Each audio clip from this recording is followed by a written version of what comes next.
घटना का मुख्य केंद्र था एक किन्नर। साक्षर अमन पर दबाव बनाता था अपने साथ दोस्ती का, और अंत में कहीं ना कहीं अमन उसके आगे सरेंडर कर देता है। तो होली के दिन दीपक को ये जब वो उसके घर पहुंचता है अमन के घर, अमन किन्नर के घर, तो वहां वो साक्षर और अमन को गलत स्थिति में देख लेता है। 30 मार्च 2026 को बुलंदशहर नगर के देवीपुरा निवासी 24 वर्षीय साक्षर अपने घर से संदिग्ध परिस्थितियों में लापता होते हैं। साक्षर के परिवारजन अनहोनी की आशंका लेकर नगर कोतवाली पहुंचते हैं। पुलिस हरकत में आती है और साक्षर के कुछ दोस्तों को हिरासत में लिया जाता है। उसके बाद एक ऐसी घटना का खुलासा हुआ जिसमें बताया गया कि एक किन्नर की वजह से एक ऐसी घटना का जन्म हुआ जिसने न केवल पूरा जिला बल्कि प्रदेश दहला कर रख दिया। नमस्कार, आदाब दोस्तों, मैं आपका दोस्त साजिद सैफी हूं और आप हमारी क्राइम सीरीज देख रहे हैं। क्राइम सीरीज में आज हम साक्षर हत्याकांड की बात करने जा रहे हैं। इस घटना में आप जान पाएंगे कि कैसे एक किन्नर के इश्क में एक ऐसी घटना हुई जिसने न केवल दोस्ती बल्कि रिश्तों को ऐसा बदनुमा दाग दिया जो शायद मिटाने से भी ना मिटे।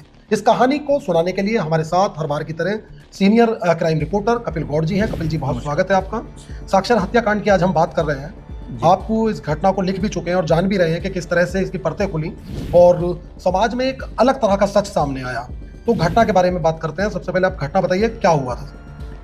घटना के बारे में अगर बात करें तो बुलंदशहर नगर क्षेत्र से एक लड़का गायब होता है जिसकी उम्र 24-25 साल होती है, साक्षर कौशिक। 30 मार्च की शाम को वक्त वो घर से निकलता है। पता चलता है उसके दोस्त का फोन आता है और वो अपने घर पर कहकर जाता है कि मैं कुछ दोस्तों के साथ जा रहा हूँ, कुछ देर में वापस आ जाऊंगा।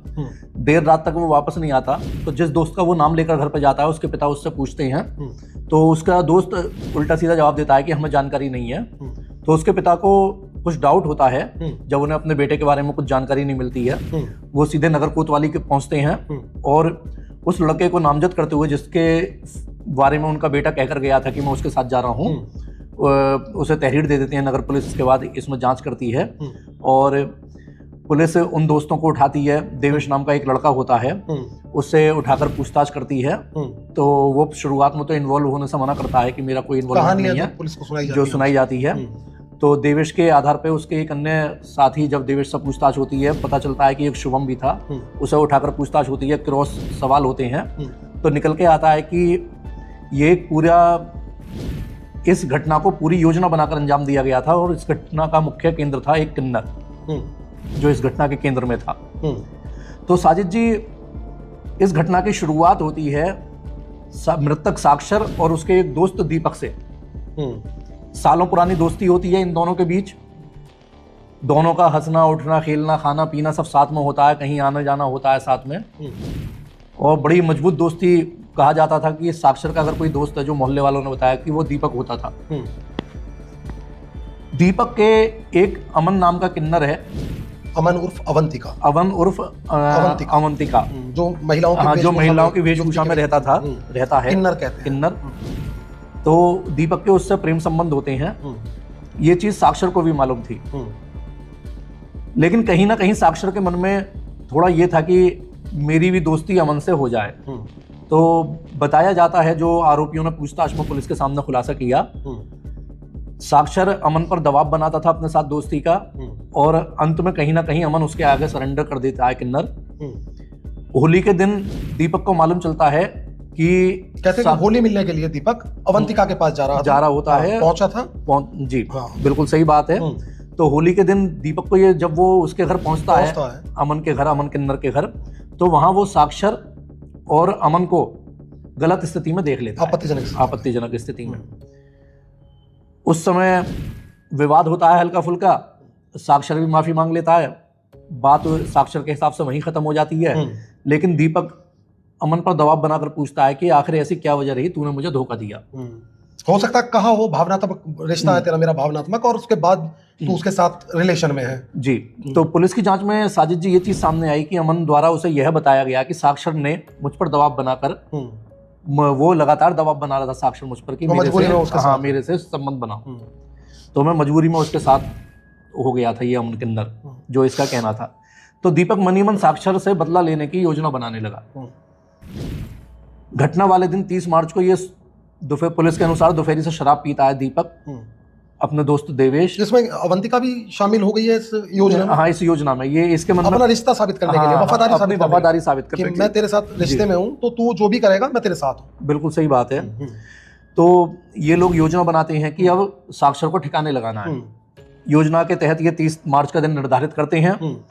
30 मार्च को ये दोपहरी से ही शराब पीना शुरू करते हैं। उसके बाद ये लोग योजना इस तरह से बनाते हैं कि पुलिस को हमारे बारे में कोई जानकारी ना मिल सके, मिसलीड करने के लिए पुलिस को। हाँ, तो ये अपने फ़ोन का इस्तेमाल नहीं करने की, जो ये पिक्चर में या कहानियों में देखते हैं क्राइम पेट्रोल में कि हम फ़ोन का इस्तेमाल नहीं करेंगे तो पुलिस हम तक नहीं पहुंच पाएगी, तो ये फ़ोन का इस्तेमाल नहीं करते हैं। देवेश, जो इसमें दीपक का भी दोस्त था और साक्षर का भी दोस्त था, देवेश राह चलते एक व्यक्ति से फ़ोन लेकर साक्षर को फ़ोन करता है कि आजा, चल रहे हैं शराब पार्टी करने। वो साक्षर को बुलाता है किसी अन्य के फ़ोन से, यानी अपने फ़ोन का इस्तेमाल अपने फ़ोन के द्वारा नहीं किया गया, ताकि इस चीज़ को झुटलाया जा सके कि हमने बुलाया है। ये उसे लेकर सिकंदराबाद कोतवाली क्षेत्र में एक गांव पड़ता है चंदेरू, वहाँ एक आम के बाग में लेकर पहुंचते हैं। कहा जाता पहले भी उनका अड्डा रहा है शराब वराब, अमूमन ये अक्सर वहीं जाते थे क्योंकि उसके पास में एक गांव पड़ता है, वहाँ का एक लड़का शुभम, वो भी इस योजना में शामिल था। इनका दोस्त भी बताया, इनका दोस्त भी था। तो साक्षर और देवेश वहाँ पहुँचते हैं तो वहाँ दीपक और शुभम पहले से मौजूद होते हैं। वहाँ ये चारों बैठकर पहले और शराब पीते हैं, फिर बातों की बातों में इनमें नोकझोंक शुरू होती है। दीपक गाली गलौज करते हुए इसे साक्षर से के ऊपर अटैक कर देता है। पहले साक्षर को आम की लकड़ी से पीटा जाता है, फिर दीपक अपनी शर्ट से साक्षर का गला घोट देता है। तो कहीं ना कहीं इनके मन में डाउट रहता है, पत्थर भी कहते हैं। पहले इन्हें ये डाउट रहता है कि ये जिंदा है। अच्छा। फिर उसके बाद एक ईंट लेकर साक्षर के सिर वगैरह पर, शरीर पर प्रहार कर उसे बिल्कुल मौत के घाट उतार देते हैं। वहीं जो पास के ही गांव का लड़का था शुभम, उसके थ्रू ये कहीं से फावड़ा लाती हैं, बाग में ही एक गड्ढा खोदते हैं और उसमें साक्षर की लाश को दबाकर उसे ऊपर से मिट्टी वगैरह डालकर आ जाती हैं। ये इतने निफराम होते हैं साजिद जी की ना, ये कहीं से कहीं तक उम्मीद ही नहीं थी कि पुलिस इन तक पहुंच जाएगी, क्योंकि ना तो इन्होंने फ़ोन का इस्तेमाल किया था और ये इनका पूरा प्रयास रहा था, जो बताया जाता है कि सीसीटीवी में कहीं ये लोग साथ में ना आए। इसी कारण इन्होंने साक्षर की हत्या करने का वक्त रात का चुना था कि उसे हम शाम को ले जाएंगे और मार के वो हमारे साथ हमारे कहीं आएगा नहीं। ये आकर अपने घर पर रुक जाते हैं। जब साक्षर के पिता पुलिस में जाकर कंप्लेन करते हैं तो पुलिस देवेश के घर पर पहुंचते तो वो आराम फरमाता हुआ मिलता है। देवेश को उठाती है, वो शुरू में मना करता है, थोड़ी सख्ती होती है, फिर वो शुभम का नाम बताता है, शुभम को भी बुलाते हैं, पहले वो भी मना करता है, क्रॉस क्वेश्चनिंग में दोनों टूट जाती हैं। उसके बाद ये पता चलता है कि किन्नर अमन के चक्कर में ये पूरे हत्याकांड को अंजाम दिया गया है। अभी भी लाश बरामद करना बाकी था। हाँ, पुलिस इन दोनों को लेकर पहुंचती है आम के बाग में, वहां से लाश बरामद होती है। ऐसे में मैं कपिल जी माफी के साथ आपको रोकूंगा। 2 सर्किल ऑफिसर्स, एक नगर और एक सिकंदराबाद, जो कि ये लेकर गए थे देवीपुरा नगर से, और वो घटनास्थल जैसा आप बता भी चुके सिकंदराबाद में आता है वो बात। तो कहा जाता है, मेरी भी बात हुई थी, जो सीओ सिटी है प्रखर पांडे, वो तो ये तक दावा करते हैं कि इन्होंने मिट्टी को इस तरह से कर दिया था कि मिट्टी जो है देखकर पहचानी भी ना जाए। वही चीज हालांकि जो सीओ सिकंदराबाद है उनको वहां मिट्टी कुछ दिखाई दी ऐसे, और बाकी ये सब क्योंकि बाग है, अब इन्हीं की निशानदेही पे शव बरामद करना था, तो उन्होंने मिट्टी देखकर ये अंदाजा लगा कि यहाँ हो सकता है। तो ये भी जो कातिल है इन्होंने कहा कि हाँ यहाँ हो सकता, फिर वहां खुदाई। एक तो साजिद जी 2-3 दिनों से लगातार शाम के वक्त बारिश हो रही थी, तो मिट्टी सूखी नहीं रही थी। अगर आप कहीं सूखी मिट्टी को खोदते हैं और उसके बाद उसे दबाते हैं तो वो गीलापन आ जाता है, लेकिन वहां सारी ही मिट्टी गीली थी। तो प्रखर पांडे जी का ये कहना था इसमें सीओ साहब का कि बाग में जमीन को देखकर कुछ अंदाजा नहीं लग रहा था कि कहाँ बॉडी दबी है। तो उन्होंने कुछ आइडिया से बताया दोनों आरोपियों ने कि इस जगह बैठकर शराब पी थी, यहाँ दबाया था। उसके बाद वो सीओ सिकंदराबाद ने कहा कि ये जमीन ऐसी लग रही है कि इस जगह, तो वहां खुदाई कराई तो बॉडी मिल गई। लेकिन एक आरोपी जो दीपक फरार है, जो मुख्य आरोपी है इसमें, साजिश करता और मुख्य आरोपी, हाँ, तो कहीं ना कहीं ये लगता है कि वो दृश्यम मूवी एक आई थी, तो दृश्यम मूवी से भी कहीं ना कहीं प्रेरित था। हो सकता है, वो यह भी हो सकता है कि उसके दिमाग में ये आइडिया रहा हो, ये योजना रही हो कि अगर मेरे साथी पकड़े जाएं, उससे पहले मैं 1-2 दिन के अंदर उस लाश को वहां से निकालकर अकेले कहीं ले जाकर ताकि ना शव बरामद हो ना कत्ल साबित हो। हाँ, ना कत्ल साबित होगा। ऐसा भी हो सकता है जी। और बाद में वो ये भी कह सकता था कि ये लोग मुझे फंसाने की साजिश कर रहे हैं, इन दोनों ने कहीं मार के दबाया होगा। तो कहीं ना कहीं ये चीज हो सकती है। लेकिन उसकी खराब किस्मत रही इस आरोपी की कि पुलिस ने तत्काल शिकायत मिलते ही एक्शन लिया आरोपियों को उठाया, आला अफसर इन्वॉल्व हुए और घटना का खुलासा कर दिया। अगर इस केस में 1-2 दिन की देरी हो जाती तो शायद कहीं ना कहीं ये भी हो सकता था दृश्यम वाला केस हमें फिर बुलंदशहर में देखने को मिलता कि लाश ही वहां से गायब हो जाती। जी कपिल जी, एक तो नंबर 1 बात की बेफिक्र थे चूंकि जी, दूसरा इतनी फुल प्रूफ प्लानिंग, फुल नशे में, मतलब वो दोपहर से ये पीना इन्होंने शुरू किया, ऐसा तो पुलिस भी बता रही है, और रात तक ये जब तक इन्होंने घटना की ये अत्यधिक नशे में भी थे। उसके बाद इन्होंने इस तरह से पहले उसको खोदा, फिर उसको, तो क्या इस सबके पीछे दीपक ही है? इसी के देखिए मस्तिष्क में ये सब कुछ चल रहा था। जैसे आपकी भी सीओ सिटी साहब से बात हुई, मेरी भी बात हुई, तो उनका ये कहना था कि शराब ये दोपहरी से ही पी रहे थे, और जब आदमी शराब के नशे में होता है तो वो खुद को बहुत समझदार समझता है और सोचने समझने की शक्ति उसकी कम हो जाती है। तो इनके दिमाग में कहीं ना कहीं सिर्फ यही रहा कि हम मोबाइल का यूज नहीं करेंगे, उपयोग नहीं करेंगे तो हम पकड़े नहीं जाएंगे। लेकिन ये चीज भूल गए कि कानून के हाथ बहुत लंबे होते हैं और अपराधी कितना ही शातिर क्यों ना हो, कहीं ना कहीं गुनाह के निशान छूट जाते हैं और वो पकड़ में जरूर आता है।